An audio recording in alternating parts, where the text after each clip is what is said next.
Last year, you drew some heat for your letter to President Bashar al-Assad in Syria because you basically thanked him for helping to protect Christians that were being slaughtered and persecuted during the civil war there by the jihadist groups. But now here we are a year later, and the dialogue continues as to whether or not the U.S. will allow President Assad to remain in power, or if the U.S. is ultimately going to have to support one of these potentially jihadist terrorist groups to overthrow him. What is the situation like from your perspective in Syria at this point? You know, I think the letter that I wrote has played out exactly as I had predicted.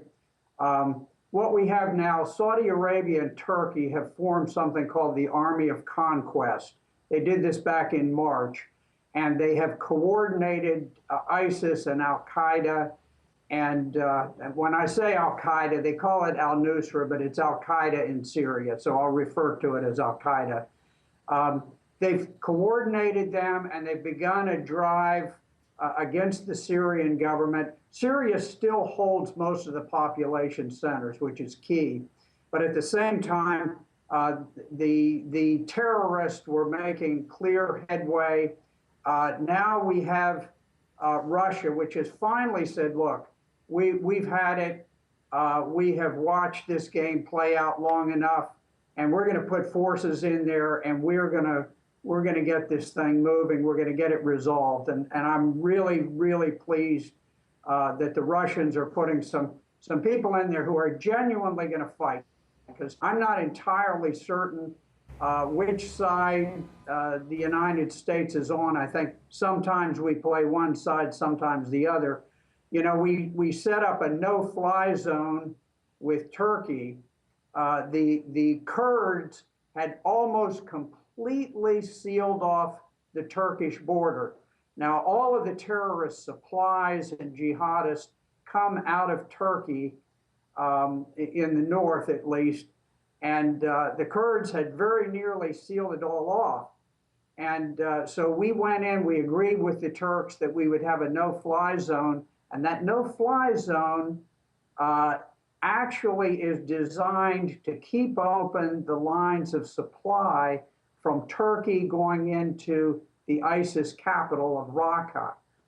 And the Turks made a big show. They said, oh, well, we're now part of the coalition against ISIS.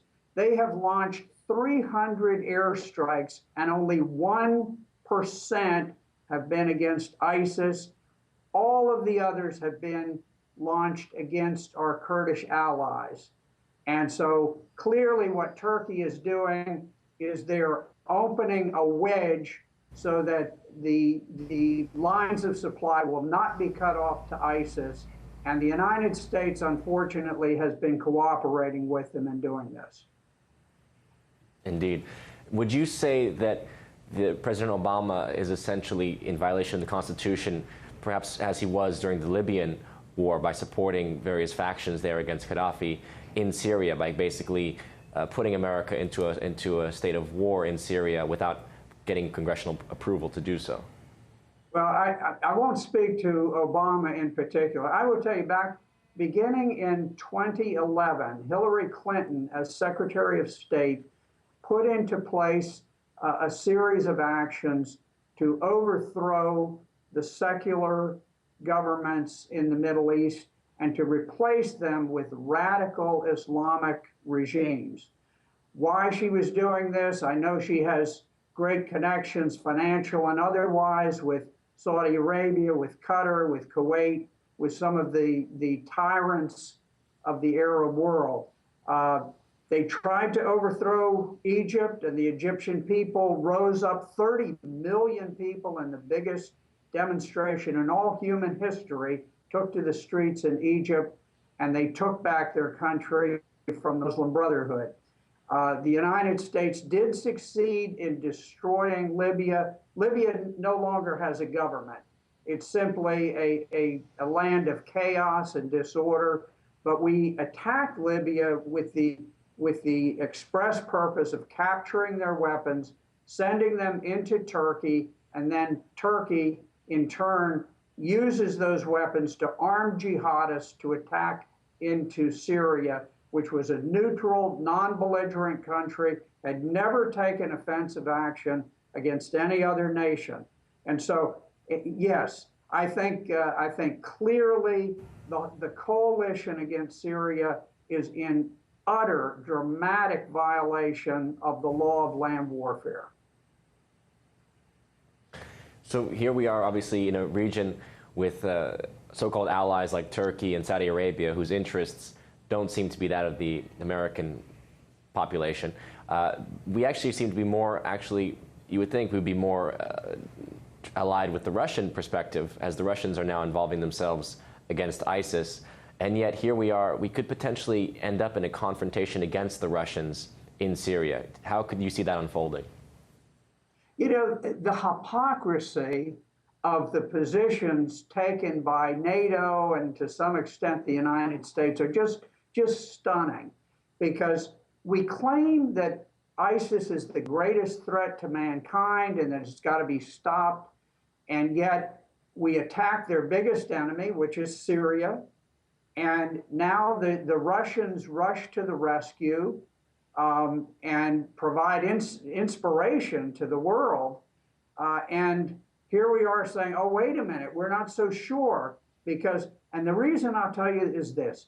We know that when the Russians go in, and they're going into Latakia province, where they're in a position to seal off another piece of the Syrian border, where supplies are coming across to al-Qaeda, we know that the Russians mean business. They're not going to be there flying jet aircraft and then bringing them back with their bomb loads as we've been doing.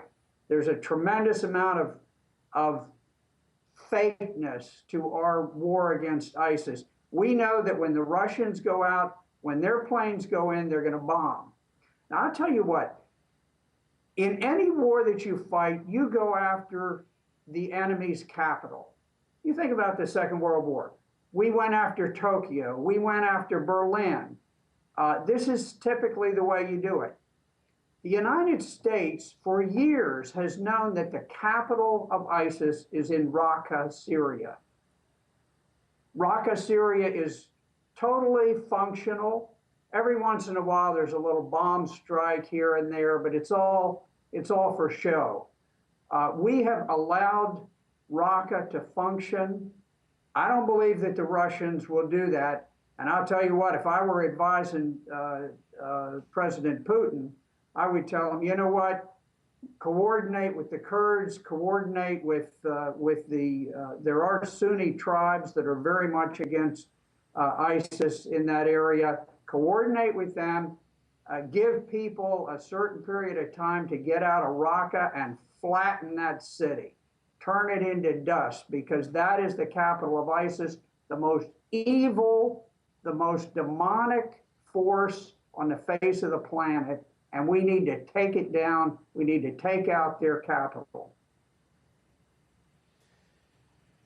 But as we pointed out, it does seem that ISIS itself was allowed to form because of American support against Assad going back to 2012 by actually arming many of these jihadist groups that ultimately seem to have metastasized and splintered off into what is now ISIS. So again, it shows the contradiction of policy here from the United States' point of view. In one sense, saying they want to attack and destroy ISIS. On the other hand, people like Petraeus have said that we should support al-Qaeda, al-Nusra against ISIS. What do you make of those kind of claims?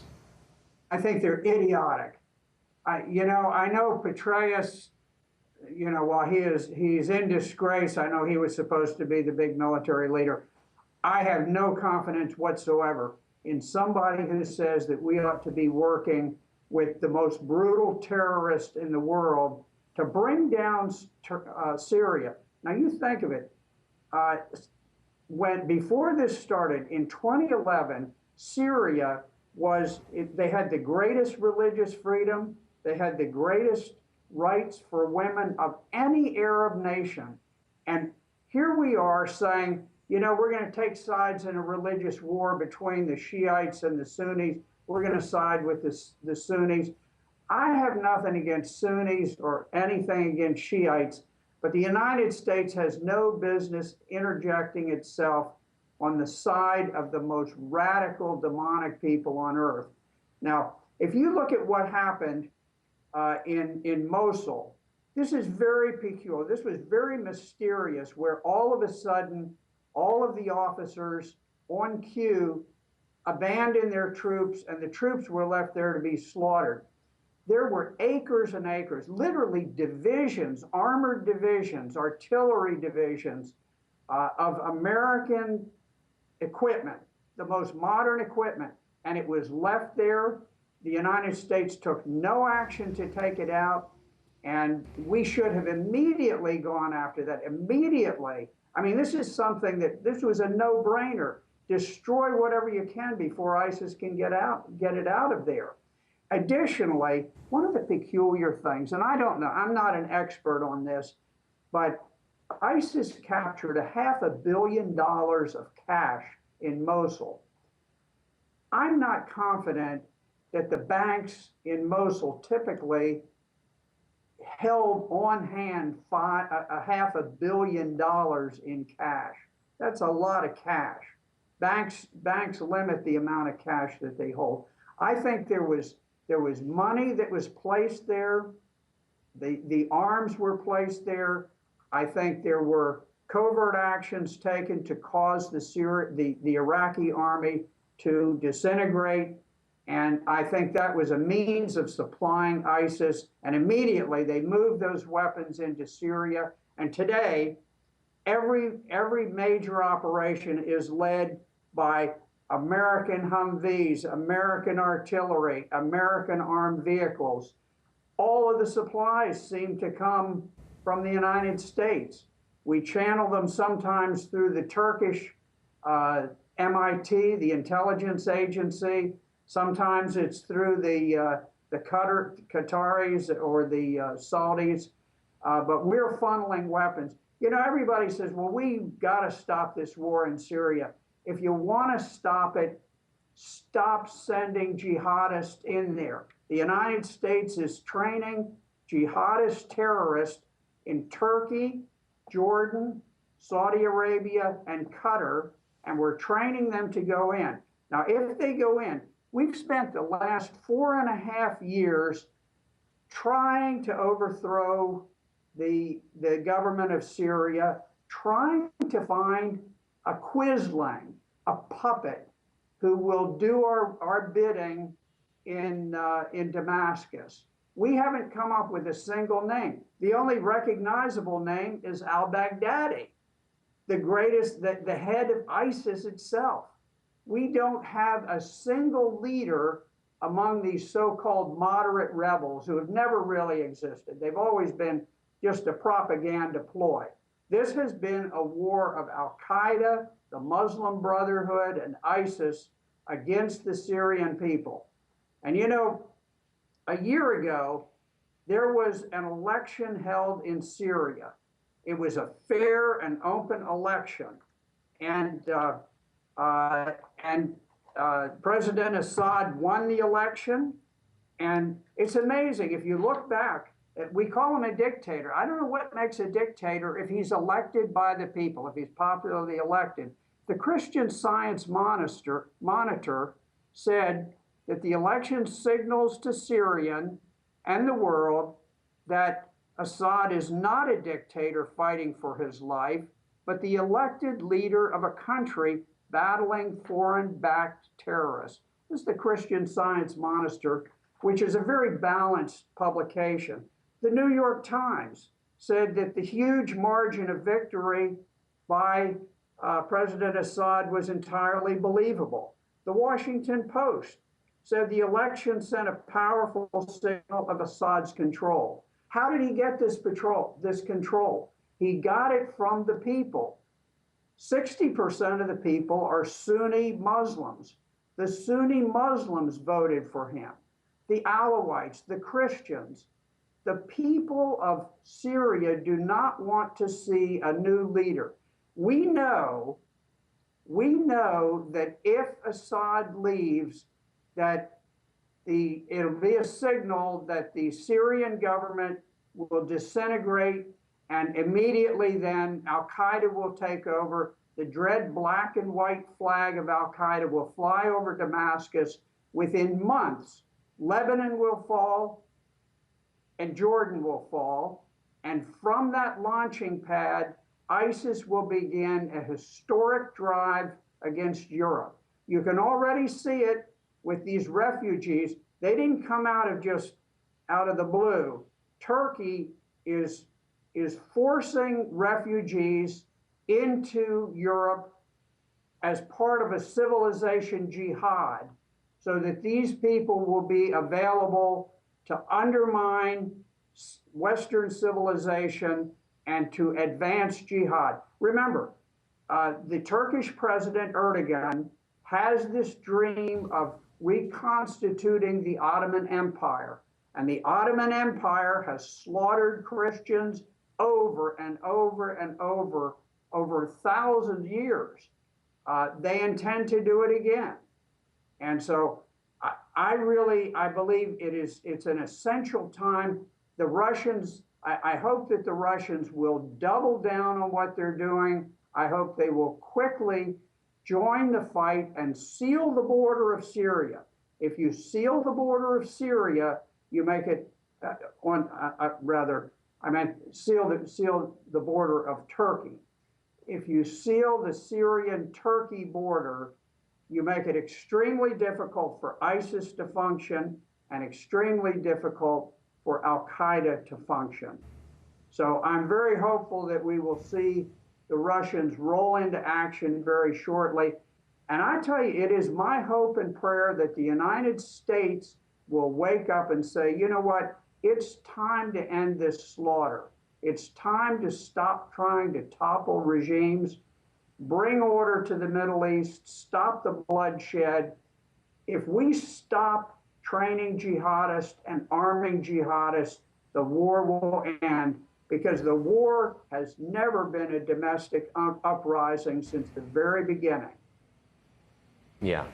We make some excellent points, obviously, about the Turkish role in this, in the formation of ISIS and the various terror groups and their perhaps agenda, long-term agenda in the region and also in Europe. So, I think you made some great points today. And as you pointed out, without ISIS's resurgence, America would not have a justification for continuing the war against Assad. So in a way, we seem to be creating the enemy that we can then continue to fight, and that is to the detriment of all people, American, Middle East, and in the Middle East as well. So thank you so much for coming on and making those points and talking to us today, Senator Black. Well, thank you very much, and I hope that the next time that we meet, we can say that finally the United States and Russia have joined hands and gone against ISIS and crushed them. I think we can do it if we can simply have the political will to make it happen. Absolutely, absolutely. No, totally agree. Thank you again for joining us today. Thank you very much for letting me be here.